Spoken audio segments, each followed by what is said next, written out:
Hola a todo el mundo, sean bienvenidos a un nuevo programa aquí por Canal Proyecto Chile. En esta oportunidad les quiero hablar acerca de la Cámara de Diputados, realizando una suerte de balance desde que en el año 2022, específicamente el 11 de marzo, se renovaron en su totalidad todos los escaños de esta corporación. Y dado que nos estamos acercando a esta fecha en el año 2023, es un buen momento para realizar este ejercicio. Pero antes, como siempre, les quiero presentar los canales asociados a Canal Proyecto Chile: Iracundo TV, Un Disidente y quien les habla, que posee dos canales donde pongo cosas de nuestro Congreso Nacional, de asuntos que son de mi interés, comisionando asuntos y asuntos comisionados. Todos aquí confluimos en Canal Proyecto Chile. En primer término, si uno va al sitio web institucional de la Cámara de Diputados, uno puede apreciar una serie de cifras que nos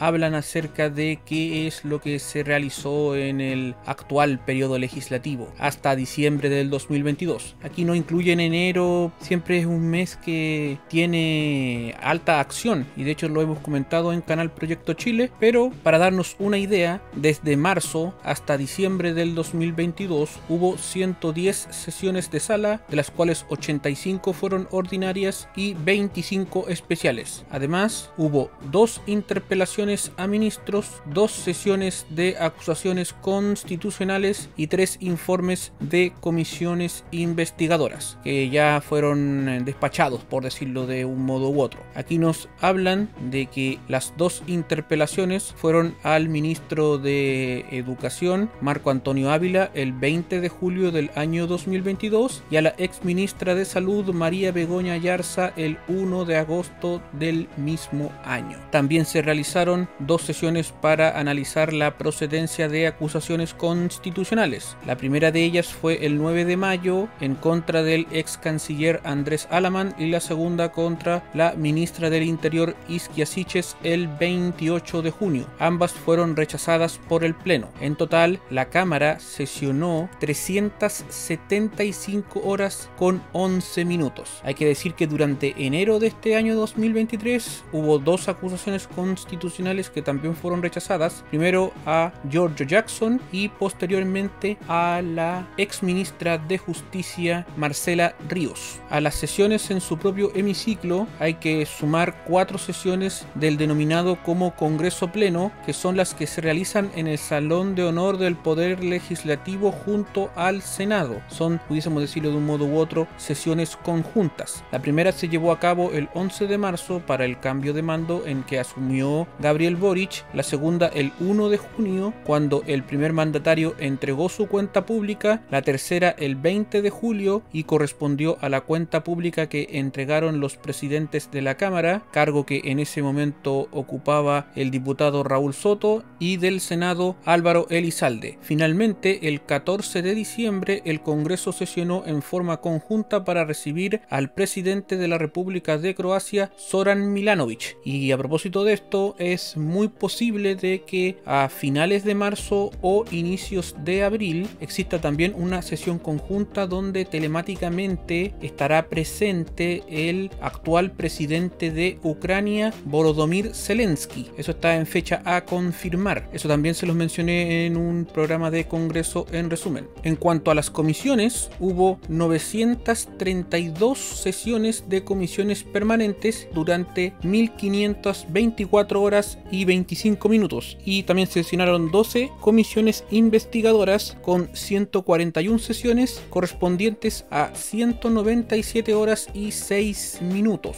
Asimismo, todas estas comisiones recibieron en total a 3.584 expositores entre autoridades nacionales, regionales, locales, académicos e invitados de la sociedad civil. En cuanto a proyectos de ley, fueron despachados 112 por el Congreso Nacional, que se desglosan en 44 mensajes, es decir, presentados por el Ejecutivo, ya sea de Gabriel Boric, Sebastián Piñera, Michelle Bachelet, esto es sin distinguir qué ejecutivos estamos hablando, 42 mociones parlamentarias de diputados y 26 mociones de senadores. Aquí también mismo caso anterior, puede ser de años anteriores inclusive, no necesariamente tienen que haber sido presentadas estas durante el año 2022, ese es mi punto. Adicionalmente, se votaron 499 proyectos de ley en la sala de la Cámara, 333 correspondientes al primer trámite constitucional, 68 en segundo trámite y 85 en tercer trámite. Adicionalmente, también 11 propuestas de comisiones mixtas y 2 observaciones del presidente de la República. Esto es también conocido como los vetos. Es decir, podemos decir que el gobierno de Gabriel Boric ha vetado 2 iniciativas de ley durante el 2022. En cuanto a resoluciones y proyectos de acuerdo, entre marzo y diciembre del 2022, la Cámara aprobó un total de 105 proyectos de acuerdo y 2.937 resoluciones. La distinción entre ambos está también en una lista de reproducción que denominé como Educación Cívica Chile, donde hablo de los proyectos de acuerdo y resolución y de cómo se quieren cambiar las denominaciones de estos. Aquí nos mencionan de hecho qué son cada uno de ellos.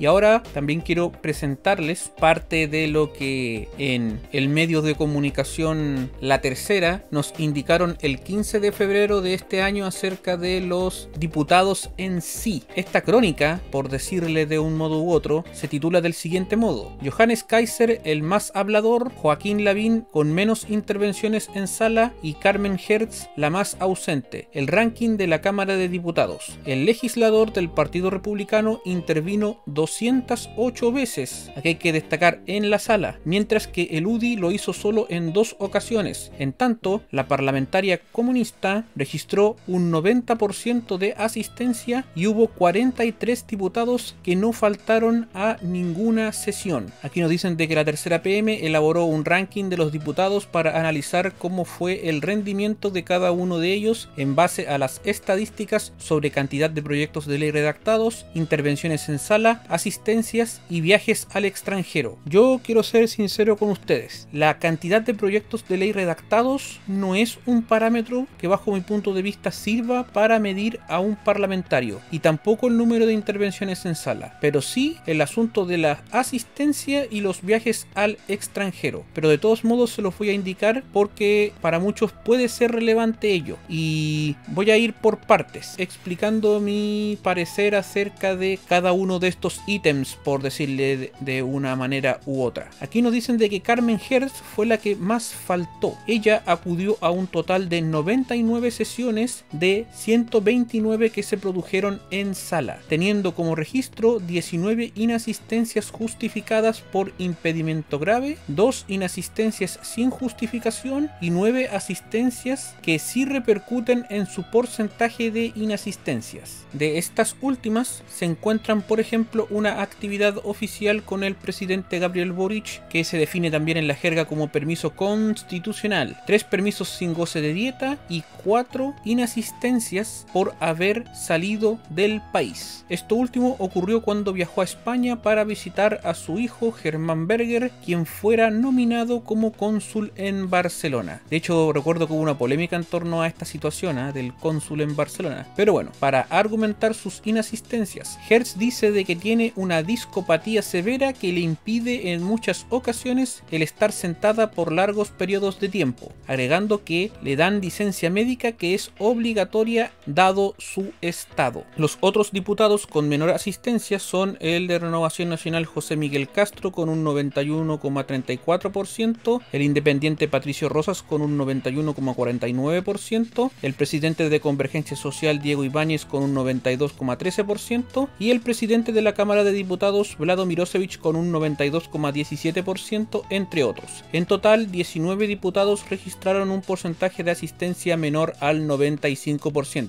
pero el desglose de esos datos está bien específico en la parte de asistencias en el sitio web de la Cámara de Diputados por si le quieren echar un vistazo. más. Hubo parlamentarios que se ausentaron varias sesiones, pero con justificación. La independiente Mónica Arce justificó 73 veces sus inasistencias por encontrarse embarazada. La RN Camila Flores también tuvo un hijo, por lo que justificó 46 inasistencias, mientras que otros diputados presentaron licencias médicas. Tal fue el caso de Jorge Brito con 41 inasistencias, la Frente Amplista Camila Rojas con 35 justificaciones y Emilia Nullado del Partido Socialista con 31, entre otros. En el lado contrario, 43 diputados presentaron una asistencia del 100%, entre ellos los de Renovación Nacional Andrés Celis, Miguel Mellado y Andrés Longton, el republicano José Carlos Mesa, el evópoli Francisco Undurraga, el socialista Leonardo Soto, la diputada del PPD Elia Molina y la Frente Amplista Claudia Mix, entre otros. Y sobre este acápite, por decirle también así, ítem, es relevante porque, como lo mencioné en algunos videos, aquí solamente nos hablan de la sala y qué pasa con las comisiones y qué sucede también con los permisos constitucionales. Este parámetro, que también puede ser de interés para algunos, es que Johannes Kaiser habló más de 200 veces en las sesiones de sala. Hasta intervenciones en alemán tuvo el diputado del Partido Republicano, siendo quien más veces habló, con 208 intervenciones, según registros disponibles por parlamentario en el canal de la Cámara de Diputados. Así lo voy a denominar, no como aparece acá en la pantalla, porque así debiese de ser. En segundo lugar está el diputado de Renovación Nacional Miguel Mellado con 129 intervenciones, quien acostumbra a abordar temáticas de la Araucanía, al igual que su par de Renovación Nacional y de la región Jorge Radjeb, quien tomó la palabra 120 veces. El UDI Daniel Lilayú aparece en cuarto lugar con 111 intervenciones, y en quinta posición está el republicano Cristian Araya con 109. En contraposición, quien menos intervenciones en sala tuvo fue el UDI Joaquín Lavín, quien habló solo 2 veces. En la legislatura pasada también fue el que menos intervenciones registró, con solo 7 durante los 4 años. El parlamentario, quien tiene una asistencia del 97,56%, afirma a este medio que es una decisión suya la de no hablar en la sala, porque los proyectos se discuten en las comisiones. En las salas son discursos para la galería. Y yo estoy netamente de acuerdo con esa opinión. Porque, ¿qué es lo que sucede? A diferencia de lo que pasa en el Senado, donde sí se escuchan más entre ellos, la Cámara de Diputados es un circo romano. Solamente se realizan en salas, sobre todo. En comisiones también ha llegado este germen para que parlamentarios puedan subir sus intervenciones a las redes sociales, ya sea TikTok, ya sea Facebook, Instagram o esta propia plataforma YouTube. Es decir, no intentan convencer a nadie de sus pares, porque aquí nadie se escucha, es un diálogo de sordos. Por eso que el número de intervenciones para mí no es relevante a la hora de medir la capacidad que tiene un diputado. También con respecto a esto del número de intervenciones, en segundo lugar aparece con menor cantidad el PPD Raúl Soto, con 3 discursos, pero cuando estuvo como presidente de la Cámara durante el año tuvo un rol principalmente de moderar el debate entre los parlamentarios. El RN Jorge Durán registró 4 intervenciones, al igual que Pamela Giles, mientras que la RN y ex seremi de salud Paula Labra solo tomó la palabra 5 veces en sala. Ahora vamos a otro parámetro que también, bajo mi punto de vista, no debe de ser válido para medir la capacidad de un parlamentario, que tiene que ver con la cantidad de proyectos presentados. Aquí nos dicen de que Rubén Oyarzo es quien lidera esa categoría durante el año 2022. El diputado del Partido de la Gente, Rubén Oyarzo, presentó 60 proyectos de ley. Muchos de ellos duermen en su primer trámite constitucional. La presentación de mociones parlamentarias forma parte de la facultad legislativa que tienen los legisladores. Ellos pueden impulsar este tipo de temas, pero en un sistema presidencialista como el chileno, muchas de estas mociones no avanzan en sus trámites sin tener las urgencias que el Ejecutivo les puede poner para apurar su despacho. Y también hay que decirlo, se pueden apurar mociones parlamentarias si se tienen las presidencias de las comisiones y se logran los consensos requeridos cuando no tienen otras iniciativas, urgencias por parte del presidente de turno. Lo que nos dicen aquí es que por eso muchos de los proyectos que se impulsan son más acciones comunicacionales que iniciativas que realmente puedan convertirse en leyes. Y por eso digo yo que esto no es un parámetro también para medir a un parlamentario. En fin, el diputado Yarzo dice que desde el primer momento entendió que junto con su rol de fiscalización y de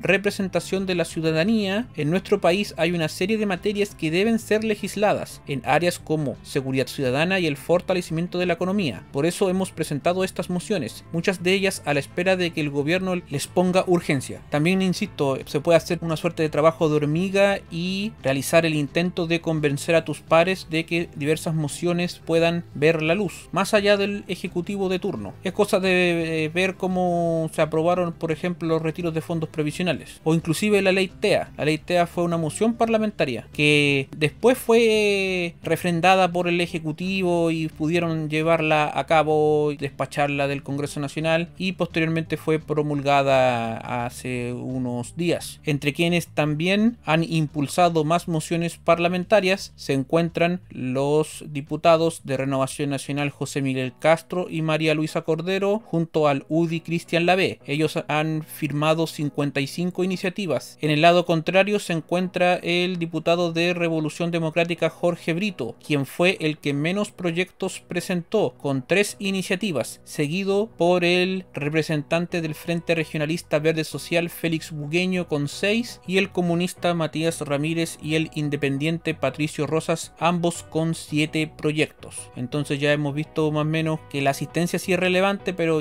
creo que falta ahondar más en ello. De todas maneras es interesante que se tenga presente cómo analizar este tipo de crónicas, bajo mi punto de vista. Y para finalizar, nos hablan acerca de los viajes internacionales que han tenido algunos diputados. Entre ellos se destacan viajes a Ruanda, Azerbaiyán, Indonesia y Letonia. Dentro de los viajes que realizaron los parlamentarios, el máximo de recorridos fue de legisladores que hicieron 2 periplos en lo que va del año. Entre ellos están el socialista Raúl Leiva, quien fue a una visita oficial a Suecia y España, y también a una reunión de la Red Parlamentaria Global de la OCDE para construir un futuro digital seguro e inclusivo en un mundo post-COVID. Esto fue en Riga, Letonia. La Frente Amplista Claudia Mix estuvo en Kigali, Ruanda, para una asamblea de la Unión Interparlamentaria, y en marzo acudió a Bali, Indonesia, para un encuentro de la misma organización. El diputado de Renovación Nacional Hugo Rey estuvo en Bangkok, Tailandia, en la 30ª reunión anual del Foro Parlamentario Asia-Pacífico, y también acudió a Rumania y Hungría como parte de una misión oficial. En tanto, el diputado de Bópoli Francisco Undurraga anduvo en Indonesia por el mismo motivo que Claudia Mix, y también fue parte de la visita oficial a España y Suecia. Dentro de algunos viajes a destinos inusuales estuvo un periplo a Bakú, capital de Azerbaiyán, donde la diputada de Renovación Nacional Sofía Cid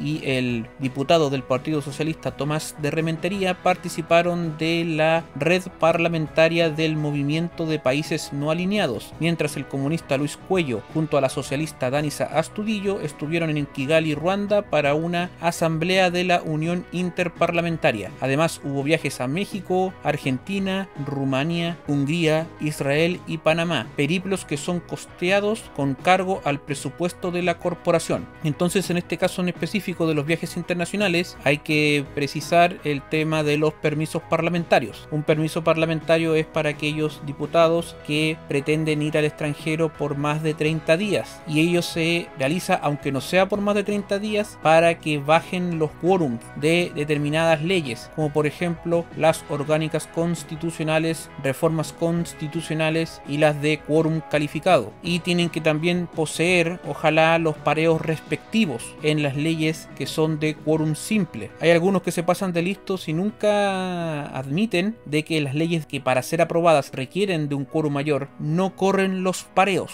Entonces, en muchísimas circunstancias pudo haber ocurrido de que no estuvo la representación a carta cabal de quienes votamos en algún proyecto en específico, y de hecho eso lo podemos apreciar viendo los resultados de las votaciones de diversos asuntos en Canal Proyecto Chile. El Senado es un mundo aparte que también lo vamos a analizar en otro video, del mismo modo que también ocurrió aquí con la Cámara de Diputados. Así que eso será en otra ocasión. Espero que quien haya llegado hasta aquí se encuentre sumamente bien. Visiten todos los canales asociados a Canal Proyecto Chile. Muchas gracias y hasta luego.